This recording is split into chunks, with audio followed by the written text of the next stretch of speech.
Hey everyone, welcome back. In today's video, we're diving into a full review of Shopify's point of sale system that helps you manage in-person sales seamlessly while syncing everything with your online store. Shopify POS is designed for store owners who sell both online and offline. It connects directly to your Shopify inventory.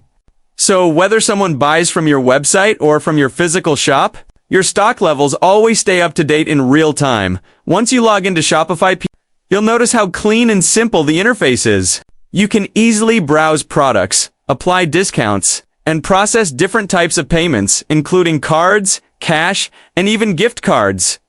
If you use the Shopify card reader or other supported hardware, everything integrates smoothly with your checkout process. One of the best things about Shopify POS is how it syncs customer data.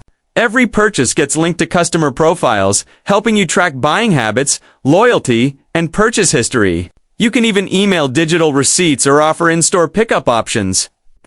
If you're running both online and physical stores, on the admin side, it's very straightforward to manage your store locations, staff permissions, and sales reports. You can view analytics directly from the POS app or through your Shopify dashboard.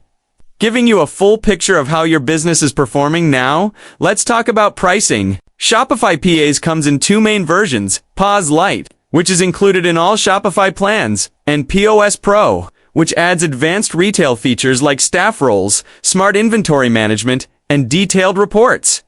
For small businesses or pop-up shops, POS Lite is usually enough. But if you're managing multiple retail locations or need more control over staff and inventory, POS Pro is worth the upgrade. Overall, Shopify POS is one of the best integrated retail systems available right now. It's fast, easy to use, and keeps your online and offline sales perfectly connected.